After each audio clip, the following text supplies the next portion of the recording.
Hello friends, welcome back to Sweety home food and tips. ఈరోజు వీడియోలో very healthy and tasty recipe అండి. మోకాళ్ళ నొప్పుల్ని తగ్గించి మన ఎముకల్ని ఉక్కులా బలంగా ఉంచేటటువంటి very healthy and tasty recipe అదేనండి నల్లేరు పచ్చడి. ఈ పచ్చడిని చాలా సింపుల్గా తయారు చేసుకోవచ్చు. అది ఎలా తయారు చేసుకోవాలి అనేది ఇప్పుడు చూద్దాము. రైస్ లేకైనా మనం ఏదైనా టిఫిన్స్ లేకైనా ఈ పచ్చడి చాలా టేస్టీగా ఉంటుందండి. ఇప్పుడు తయారీ విధానం చూద్దాము.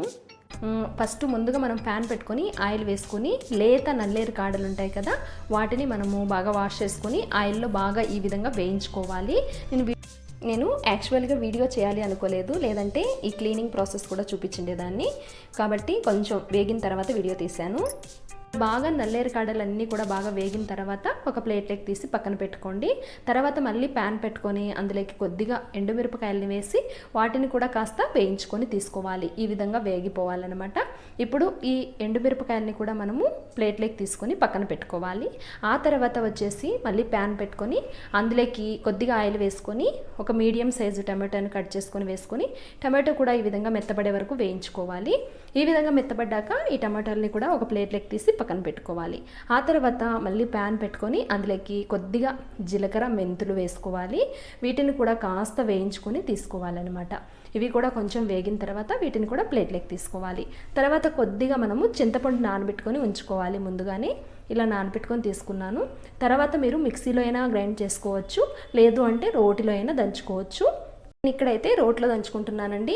మనం ముందుగా వేయించుకున్న జీలకర్ర మెంతులు ఎండుమిర్చి వేసేసుకొని కొద్దిగా సాల్ట్ కొని వేసుకొని ఇవి కొంచెం మెత్తగా మెదిగే వరకు మనము కొంచెం దంచుకొని తీసుకోవాలన్నమాట.